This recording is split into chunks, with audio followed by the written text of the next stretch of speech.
여러분 반갑습니다. 오늘은 디모데 전서 1장 15절에서 17절 말씀을 본문으로 해서 제목은 미쁘다 이 말이여, 이런 제목으로 말씀을 함께 나누려고 합니다. 오늘 읽은 본문 끝에 나오는 단어가 있죠. 아멘이라는 말이 나오죠. 아멘. 우리가 아멘 많이 사용하는데 이 아멘은 히브리 말입니다. 히브리 말로서 진실로 또 확인하다, 이런 뜻을 가지고 있는 말입니다. 그리고 우리가 많이 사용하는 말 중에 또 교회에서 할렐루야란 말이 있죠. 할렐루야. 할렐루야란 말은 여호와를 찬양하라.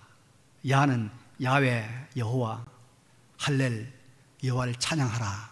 그래서 우리가 이 할렐루야 또 아멘이라는 말이 우리 입에서 많이 흘러나올 때 우리는 하나님 기뻐하는 우리의 삶이 될 줄로 믿습니다. 그런데 오늘 본문을 가만히 보면은 여러분 서두에 우리가 잘 안 쓰는 말이 한마디 나옵니다. 잘 안 쓰는 말 있죠? 이 말도 상당히 의미가 있는 말이죠. 무슨 말입니까? 미쁘다. 미쁘단 말이 나오죠. 미쁘다. 모든 사람이 받을 만한 이 말이요, 미쁘다 이 말이요. 이게 이쁘단 말 아닙니다. 이쁘단 말 아니에요. 이 말은 무슨 말이냐면 믿을 수 있다, 신실하다, 수수한 우리말입니다. 믿을 만하다, 신실하다, 이런 말입니다. 그래서 요즘 여러분 이쁜 사람은 많아도 미쁜 사람은 드물죠. 이쁜 사람은 많은데 믿을 만한 미쁜 사람은 드물어요. 이런 재미있는 유머가 있는데 제가 한번 소개해 볼까요? 손자를 예뻐하는 할아버지가 손자를 데리고 목욕탕에 갔습니다. 그래서 아주 뜨끈뜨끈한 일탕에 할아버지가 먼저 들어가니까 뜨뜻하잖아요. 뜨뜻한 게 어른들은 뭐라고 그럽니까? 시원하다 그러잖아요. 그래서 안에서 시원하다, 좋다, 시원하다. 그러니까 밖에 있는 손자가 할아버지 시원해요? 그랬더 더 시원하다 하니까 정말 시원한 줄 알고 푹 뛰어든 거예요. 얼마나 뜨겁겠습니까? 그러니까 이 손자가 화가 나가도 하는 말이, 에이 세상에 믿을 놈 한 놈도 없다. 우리 손자들, 할아버지들 손자 데리고 목욕탕 가지 맙시다. 잘못하면 욕먹습니다. 자, 믿은 사람, 믿을 만한 사람, 믿을 말이 없는 시대가 우리 시대가 되고 말았습니다. 우리 시대 문화가 그렇습니다. 왜 그러냐면 오늘의 시대는 여러분 절대적인 기준, 항상 옳다는 이런 그런 기준을 무시하는 시대. 우리가 흔히 이걸 갖다가 포스트 모더니즘 시대다 그런 말하죠. 후기 현대주의 시대라 그런 말합니다. 이 시대는 절대적인 것이 없다는 거예요. 항상 옳다는 것이 없다는 거예요. 그래서 사람들이 가만히 보면 그래요. 얼마 전까지만 해도 그게 옳다, 맞다, 거기에 막 우리가 다 전력을 기울여서 그래놓고 어느 날 보면 자기가 쑥 변해버렸어. 그것도 다른 거 옳다고 따라간단 말이죠. 이런 시대입니다. 그러니 믿을 수가 없다는 것이죠. 언제 변할지 모른다는 것입니다. 그러면 여러분, 믿을 수 없고 신뢰할 만한 것이 없다는 것은 우리 마음에 어떤 걸 줍니까? 불안하죠. 우리 마음에 안정이 없죠. 불안하고 안정이 없다는 것은 우리의 인생이 고달프고 불행하다는 것입니다. 행복이 없다는 것입니다.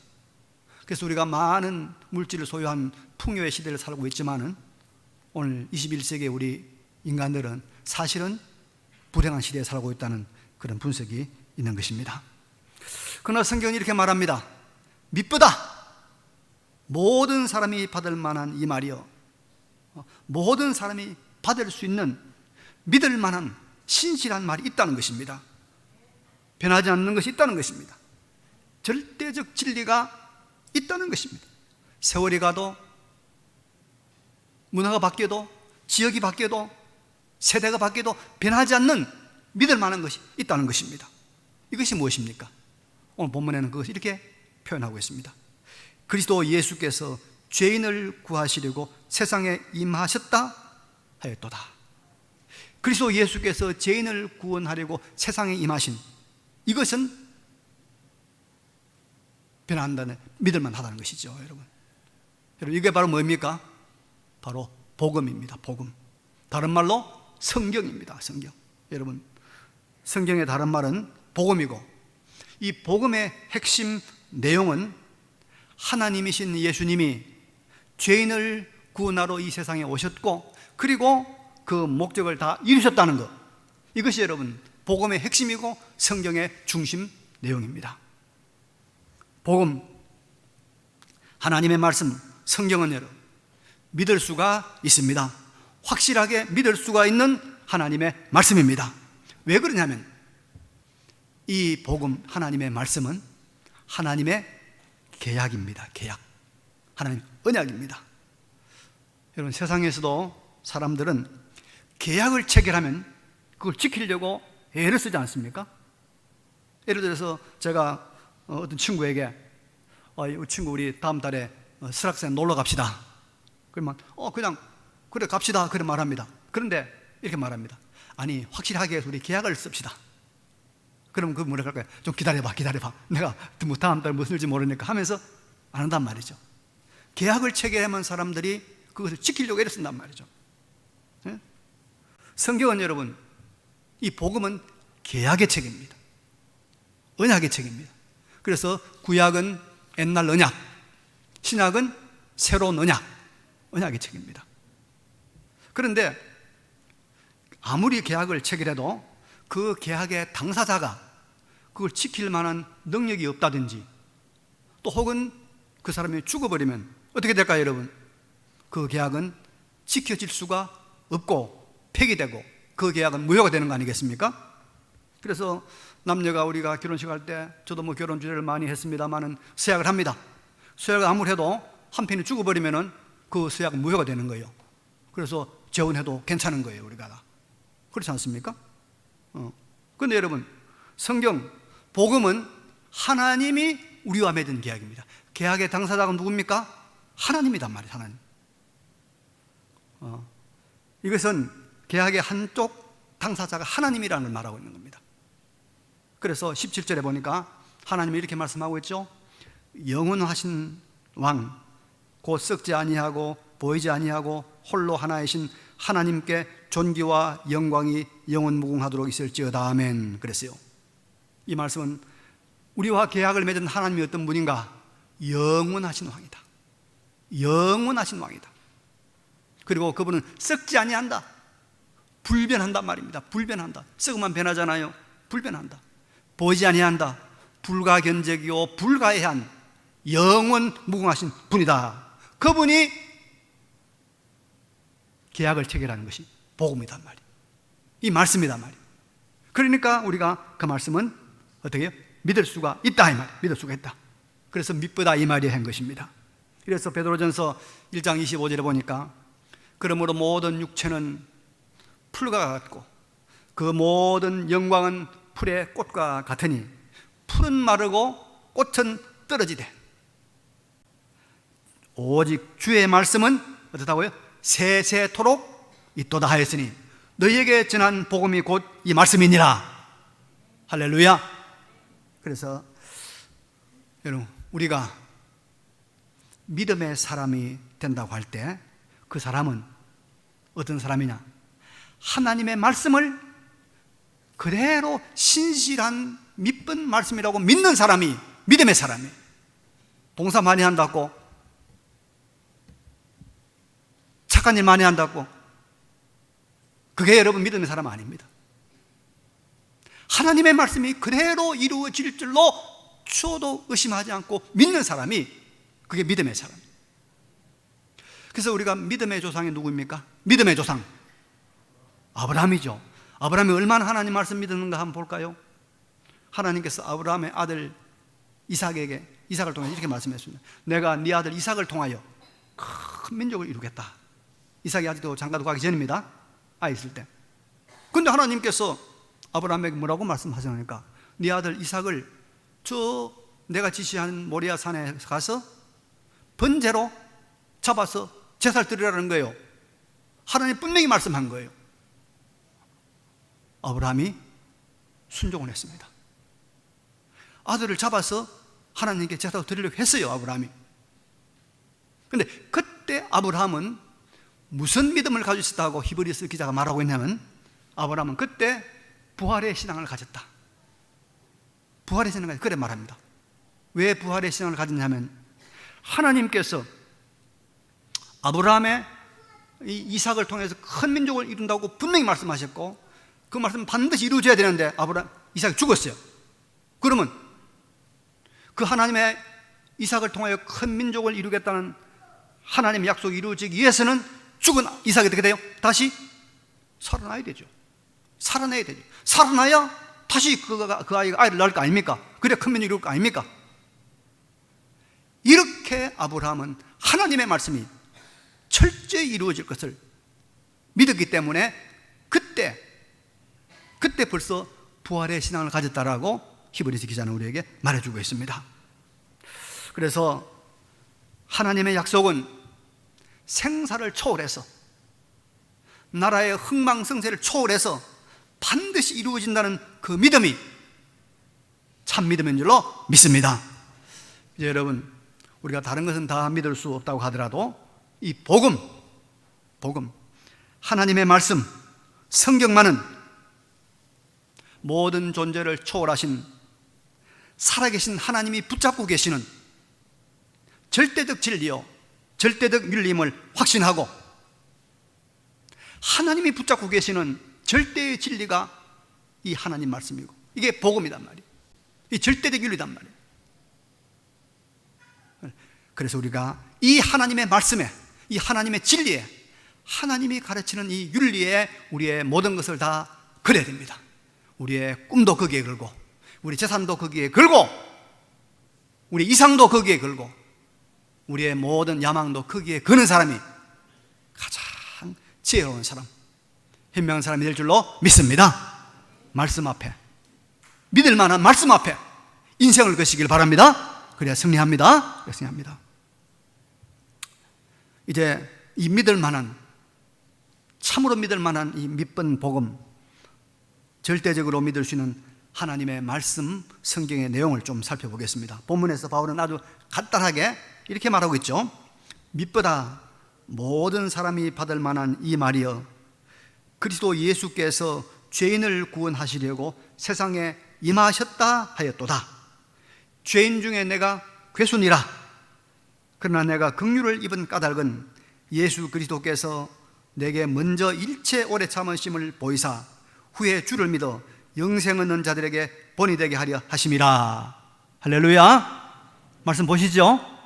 성경을 꼭 봐야 됩니다. 이 말씀 해설하면 이런 말입니다. 예수 그리스도께서 죄인을 구원하려 오셨다. 그런데 그 죄인 중에 괴수, 1등 죄인, 첫 번째 죄인이 내다, 자기라는 것입니다, 바울은. 그리고 그 첫 번째 가는 죄인은 내가 하나님의 일체, 모든 것, 일체를 참으신, 모든 것을 참아주시는 그 긍휼의 은혜를 입어서 구원받았다. 이것은 주를 믿어 구원을 얻는 모든 사람들에게 본이 되게 하는 것이다. 즉 누구든지 어떤 죄인이든지 하나님의 은혜로, 하나님의 긍휼로 구원을 받을 수 있다는 이 소망을 주는 것이다, 이런 말입니다. 이 바울이 소개하는 복음에 대해서 우리는 두 가지를 오늘 깊이 좀 생각해야 됩니다. 첫째는 예수 그리스도께서, 그리스도 예수께서 누구를 구원하러 오셨다고요? 죄인을 구원하러 오셨단 말이에요. 죄인을 구원하러 오셨다. 죄인. 이 죄인을 구원하러 오셨다는 이 말은 다른 말로 바꾸어 말하면 나를 구원하러 오셨다는 것입니다. 왜냐하면 우리 인간은 다 뭡니까? 죄인인 거예요, 여러분. 죄인입니다. 죄인. 그래서 모든 사람이 다 죄인이기 때문에 모든 사람이 받을 만한 말이 되는 거예요. 죄인을 구원하러 오셨다, 이 말이. 우리가 여기서 우리 자신이 어떤 존재인가를 정확하게 좀 파악하고 넘어가야 됩니다. 우리가 무엇이든지 그 문제를 제대로 잘 해결하려고 하면 도대체 이것이 무엇이 문제인가? 이 정체가 뭐냐? 어디서 병이 났는가? 이걸 우리가 바로 인식을 해야 됩니다. 상황을 바로 알아야 됩니다. 그래야 우리가 문제를 해결할 수 있어요. 작년 겨울에 날씨가 꽤 추웠잖아요, 그죠? 근데 우리 집 보일러 고장이 났어요. 고장이 나가지고 보일러를 켜면 한 1분 동안 돌아가다가 스톱하는 거예요. 또 한 1분 동안, 다음에 한참 있다 1분 켜면 또 꺼지는 거예요. 그걸 몇 번 해보다가 안 돼서 보일러 기사를 불렀습니다. 근데 기사가 오더니 나이가 좀 지긋한 기사분인데, 이분이 몇 분 손을 보지만 그 다음엔 아무것도 안 해요. 아무것도 안 하고 계속해서 보일러 주변을 살피더라고요. 살피더니 아니 보일러는 4층에 있는데 1층으로 내려가요. 1층에 내려갔다가 이 양반이 올라와서 딱 켜니까 보일러가 돌아가는 거예요. 그 물어봤습니다. 아니 기사님 어디가 고장났습니까? 그러니까 고장이 아니고요, 1층 밸브가 잠겼습니다. 그래요. 보니까 고전날 이 가스 안전 점검하러 왔던 사람이 갔다가 왔다 금 점검하고 제대로 아마 그게 밸브를 안 일어났던가 봐요. 여러분, 모든 것의 우선순위는요, 그 상태를 바르게 파악하는 거예요. 병원에 가보세요. 가자마자 의사가 주사 놓습니까? 가자마자 의사가 약 줍니까? 안 주잖아요. 난 답답해 죽겠는데 검사부터 한단 말이에요. 피 뽑고 소변 검사하고 그 다음에 또 엑스레이 찍고 CT 찍고 다 하잖아요.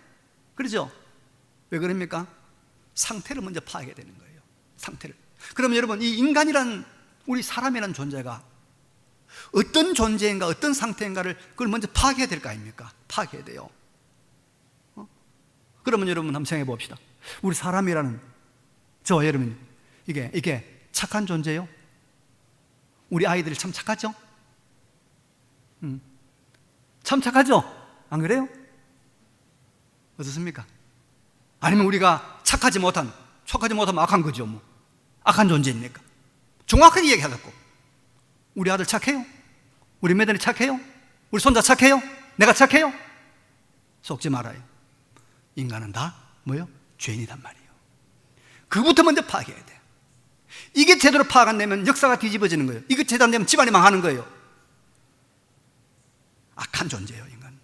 그래서 로마서 3장 23절에 모든 사람이 죄를 범하였음에 하나님의 영광에 이르지 못하더니 라고 말합니다.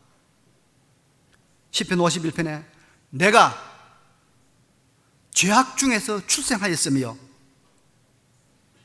어머니가 죄 중에서 나를 잉태하였나이다. 죄인이라는 말이요.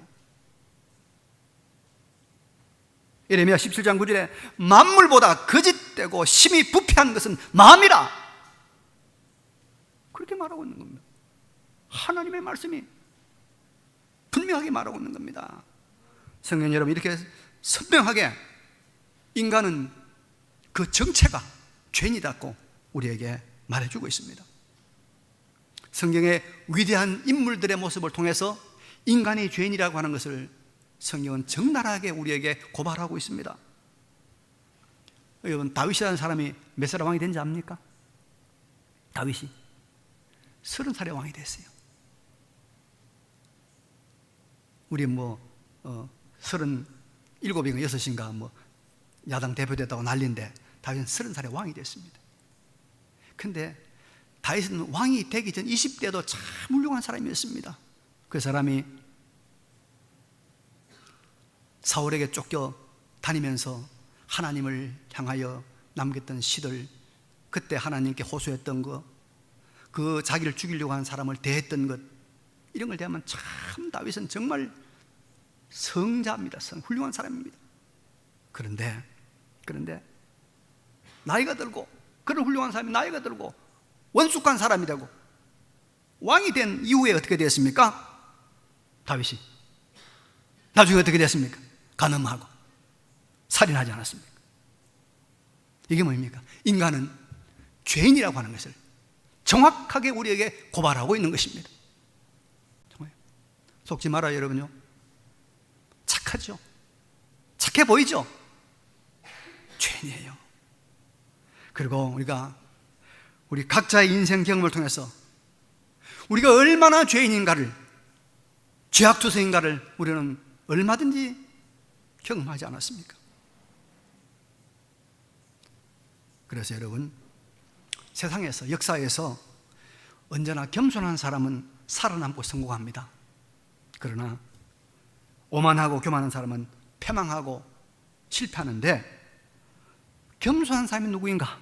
다시 말하면 세상에서 성공하고 오래 살아남을 겸손한 사람은 누구인가? 자신은 죄인이다, 나는 죄인이다, 언제든지 넘어질 수 있는, 참 죄 앞에는 여지없이 무너지는 사람이라는 것을 인정하는 그 사람이 진짜 겸손한 사람입니다. 그 사람이 성공한 사람이에요.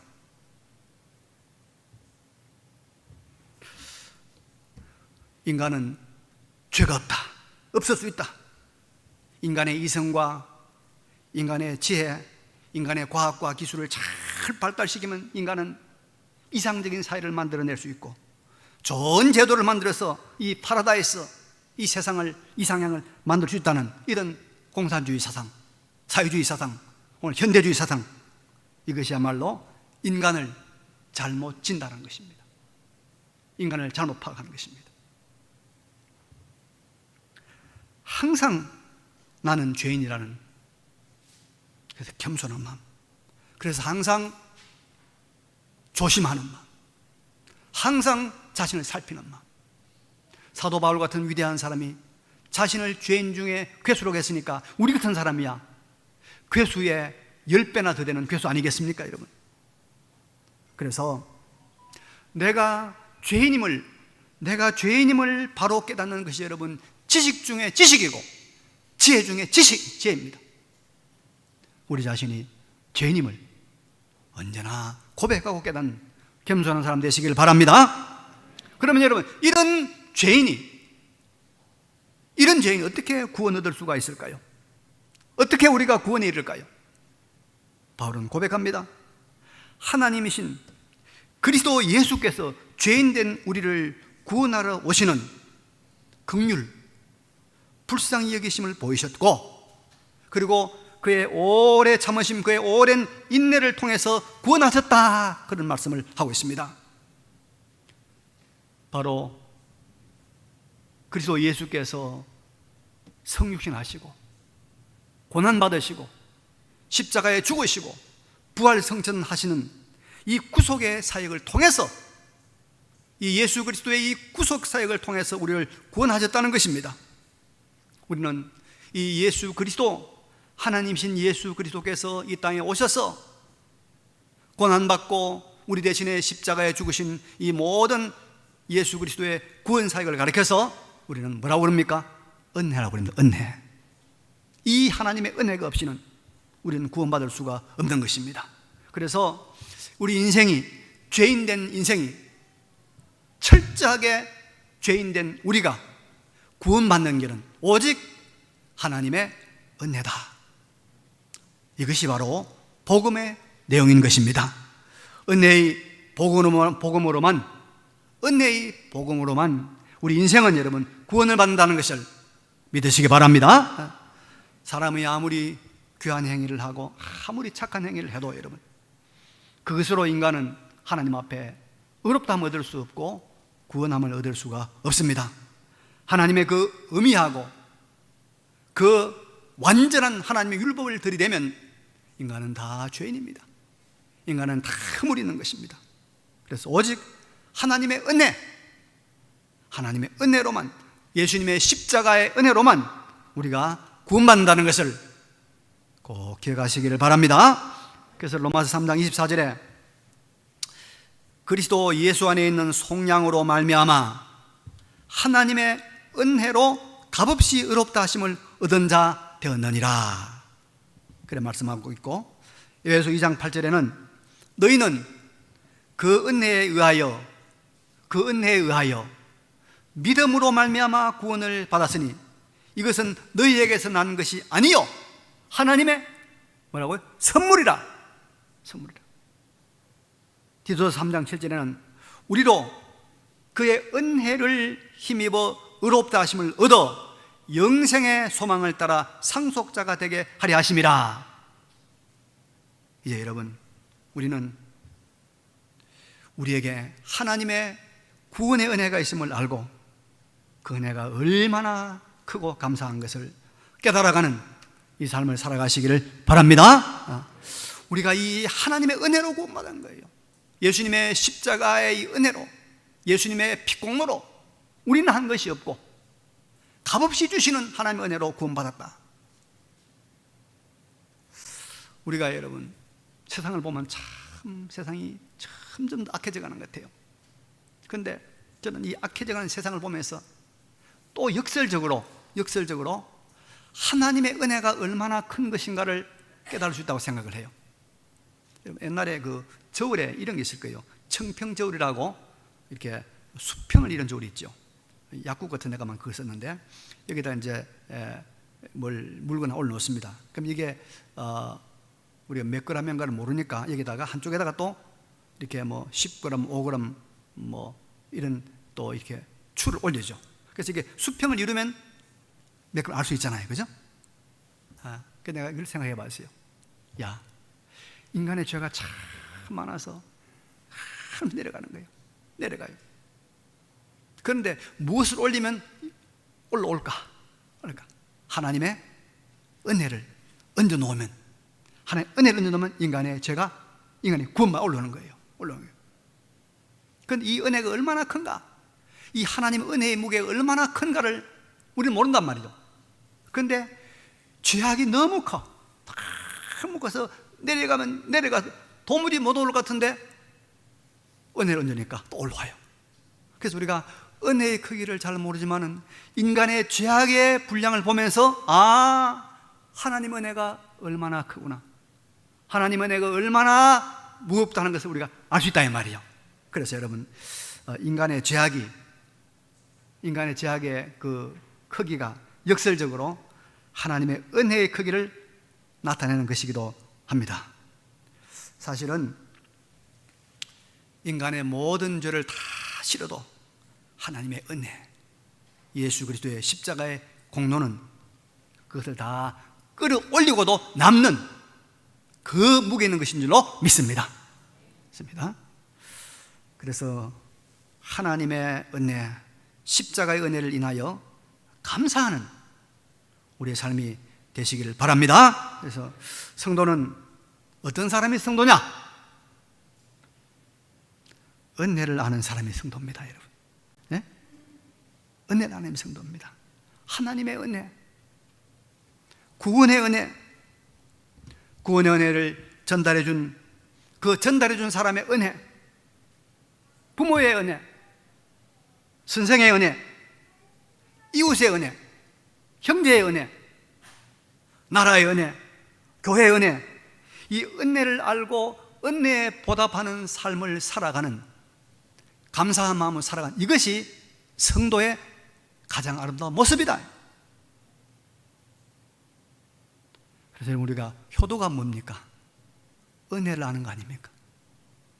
그죠? 사람에 대한 가장 우리가 인간다운 그런 모습이 뭡니까?